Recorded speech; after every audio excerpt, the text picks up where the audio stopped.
ሰላም ጤና ይስጥልን ክቡራን የዩቲዩብ ቤተሰቦች፣ የሰዓቱን አጫጭር መረጃዎች እየቀርብ ያለው እስከ ፍጻሜው አብራችሁን ቆዩ።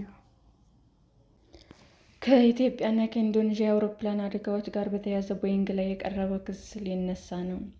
የኢትዮጵያና የኢንዶኔዥያ አየር መንገዶች ላይ ከደረሱት 737 ማክስ 8 አውሮፕላኖች የመከስከስ አደጋዎች ላይ ጋር በተያያዘ በአውሮፕላኑ አምራች ቦይንግ ላይ የቀረበው የወንጀል ክስ የአሜሪካ አቃቤ ሕግ ውድቅ ሊያደርግ ነው። በሁለቱ አደጋዎች ሕይወታቸውን ካጡ ሰዎች ቤተሰቦች ጋር በኢንተርኔት አማካኝነት ከተደረገ ስብሰባ በኋላ የአሜሪካ የፍትህ መስሪያ ቤት ባለስልጣናት እንዳሉት ቦይንግ ክሱ ውድቅ ሆኖ ጉዳዩን በስምምነት ለማጠናቀቅ የሚያስችለውን ሁኔታ እያጤኑ መሆናቸውንም ገልጸዋል። ውሳኔም የተሰማው ፍርድ ቤት ቀደም ሲል ቦይንግ ጥፋተኝነቱን አምኖ ከስምምነት ለመድረስ የቀረበውን ሀሳብ ፍርድ ቤት ውድቅ ካደረገ በኋላ የቀረበበትን የማታለል ወንጀል ክስ በሚቀጥለው ወር መታየት ከመጀመሩ በፊት ነው። ነገር ግን በኢትዮጵያ ውስጥና ኢንዶኔዥያ ውስጥ በደረሱት አደጋዎች የሞቱ ሰዎች ቤተሰቦች ጠበቆች በአዲሱ ዕቅድ በጣሙን መክፈታቸውን ገልጸዋል። ምንም እንኳ የአሜሪካ የፍትህ መስሪያ ቤት የመጨረሻ ውሳኔ ላይ አለመድረሱን ቢገልጽም በጽሑፍ የቀረበው ሰነድ ግን የመጨረሻ ውጤት ምን እንደሚሆን ያመለክታል ሲሉ በኢትዮጵያ አየር መንገድ አደጋ የሞቱት 34 ሰዎች ቤተሰቡ የወከለው ድርጅት ጠበቃ ኤረን አልበም ተናግረዋል። ጨምረውም ቦይንግ የእምነት ቃል በሰጠባቸው ወንጀሎች ምክንያት ለጠፉ 346 ሰዎች ሕይወት እስካሁን ለፍርድ አልቀረበም። አሁንም ደግሞ የፍትህ መስሪያ ቤቱ ከገንዘብ ቅጣት ያለፈ ቅጣት ሳያገኙ እንዲያመልጥ ሊያደርግ ነው ብለዋል። ከ6 ዓመታት በፊት በተለያዩ ጊዜያት በኢትዮጵያ አየር መንገድ እና በኢንዶኔዥያ ላይ ኤር አየር መንገድ አውሮፕላኖች ላይ በደረሱ 2 አሰቃቂ አደጋዎች ምክንያት ቦይንግ በአሁኑ ጊዜ የማጭበርበር ክሶች ቀርበውበታል። እጅግ ዘመናዊ ናቸው በተባሉት ቦይንግ 737 ማክስ 8 አውሮፕላኖች ላይ የደረሱት አደጋዎች የሞቱት ሰዎች 346 ሲሆኑ ምክንያታቸውም አብራሪዎች በአውሮፕላኑ ላይ መገጠማቸውን የማያውቋቸው በተገቢ ሁኔታ ያልተሰሩ የበረራ መቆጣጠሪያ መሳሪያዎች ናቸው ተብሏል።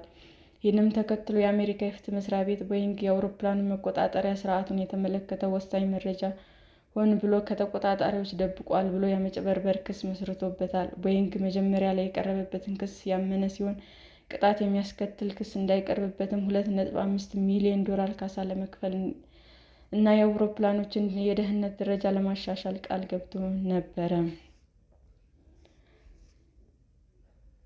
ነገር ግን ባለፈው ዓመት በተመሳሳይ 737 ማክስ አውሮፕላን በረራ ላይ ሳለ በሩ ተገንጥሎ ከወደቀ በኋላ ክሱ በድጋሚ ተከፍቷል። ይህ የፍትህ መስሪያ ቤቱም ቦይንግ የተደረሰውን የስምምነት ነጥቦች አላከበረም በሚል ክስ አቅርቦበታል። ባለፈው ዓመት ደግሞ ቦይንግ ለቀረበበት የማጭበርበር ክስ ጥፋተኝነቱን በማመን ተጨማሪ $246 ሚሊዮን ቅጣት ለመክፈል እና ፍርድ ቤት ስራውን የሚቆጣጠር አካል ለተወሰነ ጊዜ እንዲሰየም ከአሜሪካ አቃቤ ሕግ ጋር ከስምምነት ላይ ደርሷል።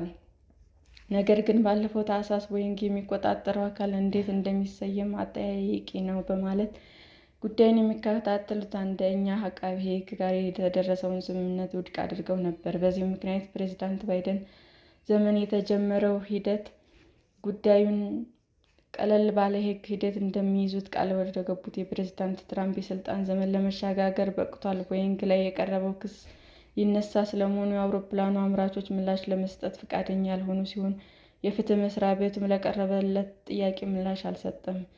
እንዲህ ያለው ክስ ውጭ የሚደርስ ስምምነት የቀረቡ የወንጀል ክሶችን ማመን አይጠይቅም። ይህም ቦይንግ ከወንጀል ማህደር ውስጥ እንዳይካተት ያደርገዋል።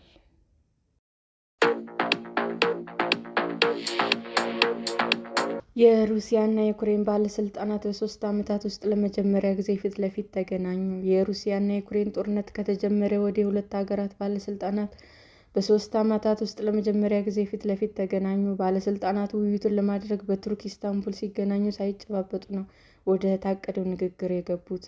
በጦርነቱ ላይ የሚገኙት ሀገራት የሚያደርጉትን ውይይት ጉልህ የሆነ ውጤት ያመጣል ተብሎ ባይጠበቅም ትልቅ እርምጃ መሆኑን ተንታኞች ተናግረዋል። በሁለቱ ሀገራት መካከል ውይይቱን እያስተባበሩ ያሉት የቱርክ የውጭ ጉዳይ ሚኒስትር ሃካን ፊዳን እና ሌሎችም ባለስልጣናት ናቸው። የአሜሪካው ፕሬዝዳንት ዶናልድ ትራምፕ ከሩሲያው ፕሬዝዳንት ቭላዲሚር ፑቲን ጋር በተቻለው ፍጥነት መገናኘት እንደሚፈልጉም ተናግረዋል። ፑቲን ከቱርክና ከዩክሬን አመራሮች ጋር ከተነጋገሩ በኋላ ነው ትራምፕ ፑቲንን ማናገር የሚፈልጉት። የቱርክ የውጭ ጉዳይ ሚኒስትር ሃካን ፊዳን የተኩስ አቁም ስምምነት ላይ በአፋጣኝ መድረስ የሚኖረውን ጠቀሜታ በመክፈቻ ንግግራቸውም ገልጸዋል። ዩክሬን ቅድሚያ የምትሰጠው የውይይቱ ግብ ቅድመ ሁኔታ ያልተቀመጠለት የተኩስ አቁም መሆኑን አስታውቃለች። ሩሲያ በበኩሏ ግቧ ዘላቂ ሰላም ማምጣትና ችግሩን ከስሩ መንቀል መሆኑንም ይፋ አድርጋለች። ተንታኞቹ እንደሚሉትም ሩሲያ ያላትን የተኩስ አቁም ፍላጎት ሳይሆን የጦርነት መነሻ የሆነው ምክንያት መቅረፍ ይሆናል። ይህ ከዩክሬን ሉዓላዊ ሀገር ሆና መቀጠል ጋር የሚጻረር ይሆናል። የሰሜን አትላንቲክ ጦር ቃል ኪዳን ማህበር ኔቶ መቀላቀልም አትችልም። እነዚህን ቅድመ ሁኔታዎች የዩክሬን ፕሬዝዳንት ቮሎዲሚር ዜሌንስኪ ሊቀበሉ አይችሉም። በሌላ በኩል የአሜሪካ የውጭ ጉዳይ ሚኒስትር የሆኑት ማርኮ ሩቢዮ በቱርክ በሚካሄደው የዩክሬንና የሩሲያ የሰላም ድርድር ብዙ ተስፋ እንደሌላቸው መግለጻቸውም ይታወሳል። ለውጥ እንዲመጣ ዶናልድ ትራምፕ እና ቭላዲሚር ፑቲን መገናኘታቸው አስፈላጊ መሆኑንም ጠቁመዋል። ሩቢዮ ከዩናይትድ ኪንግደም፣ ከፈረንሳይ እና ከጀርመን አመራሮች ጋርም በኢስታንቡልና ተገናኝተው ተወያይተዋል። ከአንድ ሳምንት በፊት የዩክሬን አጋር የሆኑት ምዕራባውያን ሀገራት ሩሲያ ወደ ተኩስ አቁም ስምምነት እንድትመጣ ጫና ሲያደርጉ ቆይተዋል። ለዩክሬን ወታደራዊ ድጋፍ መስጠት እንደሚቀጥሉና በሩሲያ ላይ ተጨማሪ ማዕቀብ እንደሚጥሉም አስታውቀዋል። ዩክሬንና ሩሲያ ወደ ውይይት ጠረጴዛ ከመምጣታቸው አስቀድሞ የሚደርሱበት ስምምነት ቅድመ ሁኔታ ያለው ይህንን ወይንስ ቅድመ ሁኔታ ከግምት የማያስገባ የሚለው ላይ የተለያዩ አቋምም አንጸባርቀዋል። ትራምፕ በውይይቱ ላይ አለመኖራቸው የሚጠበቀውን ያህል ድርድሩን ፍሬያማ እንዳይሆን ያደርገዋል የሚሉ ግምትም አሉ።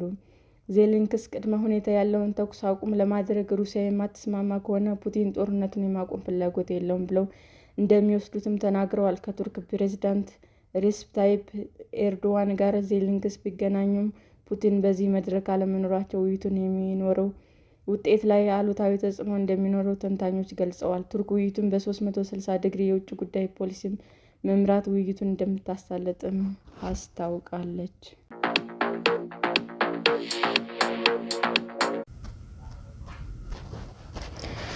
ሩሲያ እና ዩክሬን በመጀመሪያው ድርድራቸው የጦር እስረኞችን ለመልቀቅ ተስማሙ። በ3 ዓመታት ውስጥ ለመጀመሪያ ጊዜ ፊት ለፊት ለንግግር የተቀመጡት የሩሲያ እና የዩክሬን ባለስልጣናት የጦር እስረኞችን ለመለዋወጥ ከስምምነት ላይ ደረሱ። በቱርክና በአሜሪካ ግፊት ኢስታንቡል ውስጥ ከአርብ ጀምሮ ለንግግር የተቀመጡት የሁለቱ ሀገራት ተወካዮች ባደረጉት የመጀመሪያው ቀን ንግግር በውጥረት የተሞላ እንደነበረም ተናግረዋል። ከዩክሬን ልዑካን መካከል ግማሽ የሚሆኑት ሀገራቸው በጥቃት ስር መሆኗን ለማመልከት ወታደራዊ ልብስ ለብሰው የተገኙ ሲሆን ንግግሩ የተጀመረውም በተደራዳሪዎች መካከል መጨባበጥ ሳይኖር ግራና ቀኝ ተራርቀው በተቀመጡ ጠረጴዛዎች ዙሪያም ነበረ። በድርድሩ ጅማሬ ላይ የቱርክ የውጭ ጉዳይ ሚኒስትር ሃካን ፊዳን ባደረጉት ንግግር ልዑካኑ ወደ ሰላም ወይም ወደ ተጨማሪ ሞትና ውድመት የሚወስድ 2 አማራጮች ብቻ እንዳላቸው አሳስበው ነበር። ለ2 ሰዓታት ብቻ የቆየው ንግግር ወቅቱም አለመግባባቶች ተፈጥረዋል። ሩሲያ አዲስና ተቀባይነት የሌላቸው ቅድመ ሁኔታዎችን አቅርባለች ሲሉ አንዳንድ የዩክሬን ባለስልጣናት ተናግረዋል። ይህም ተኩስ አቁሙ ላይ ለመድረስ የዩክሬን ከራሷ ግዛት ወታደሮችን እንድታስወጣ ጭምር የሚጠይቅ ቅድመ ሁኔታ መቅረቡንም አመልክተዋል። ሁለቱ ሀገራት በጣም አስፈላጊ በሆነው ተኩስ ማቆም ላይ ከስምምነት ለመድረስ ባይችሉም እያንዳንዳቸው 1000 የጦር ምርኮኞች ለመልቀቅ ተስማምተዋል። ይህ አስቸጋሪ በነበረው የመጀመሪያው ቀን ጦር ውጤት ነው ያሉት የዩክሬን ምክትል የውጭ ጉዳይ ሚኒስትር ሴርሃይ ለ1000 ዩክሬናውያን ቤተሰቦች መልካም ዜና ነው ብለዋል። የእስረኞች ልውውጥም በቶሎ የሚከናወን መሆኑን የጠቀሱት የዩክሬን ልዑካን የሚመሩት የመከላከያ ሚኒስትሩ ሮስተም እስካሁን ቀኑን ባናሳውቅም መቼ እንደሚሆን እናውቃለን ብለዋል። ጨምረውም ቀጣዩ እርምጃ መሆን ያለበት የሁለቱ ሀገራት መሪዎች የሚያደርጉት የቀጥታ ንግግር መሆኑን ገልጸዋል። የሩሲያ ልዑካን የሚመሩት የፕሬዝዳንት ፑቲን ረዳት ቭላዲሚር ሜድቬዴቭ ቡድናቸው በንግግሩ ሂደት መርካቱንና ግንኙነቱን ለመቀጠል ዝግጁ መሆናቸውንም ተናግረዋል። ነገር ግን በዩክሬናውያን እና በአውሮፓውያን ወዳጆች ዘንድ ሩሲያ ወደ ድርድሩ የመጣችው ተኩስ እንዲቆም ያለው ዓለም አቀፍ ግፊት ለማልዘብ እና የተጣሉባትን ማዕቀቦች ለማላላት ዲፕሎማሲውን ለጊዜ መግዛትን እየተጠቀመች ነው የሚል ስጋት አለ። ሁለቱ ሀገራት ለንግግር ቱርክ ውስጥ በተቀመጡ ጊዜ ፕሬዝዳንት ትራምፕ ወሳኝ ንግግር በእሳቸውና በፕሬዝዳንት ፑቲን መካከል የሚደረገው ነው ብለዋል።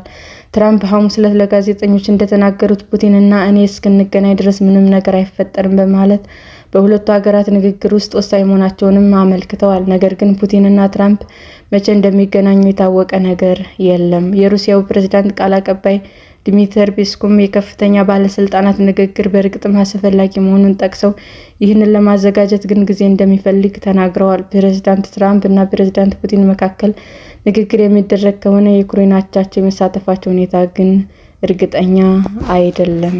ክቡራን የዩቲዩብ አድማጮቻችን ለሰዓቱ ያቀረብኩላችሁ አጫጭር መረጃዎች ይህንን ይመስል ነበር። በሌላ መረጃ እስክንገናኝ ሼር፣ ላይክ፣ ሰብስክራይብ እንዲሁም ቢቀርብልን የምትሉት መረጃ ካለ ኮሜንት እያደረጋችሁ ቸር ቆዩን።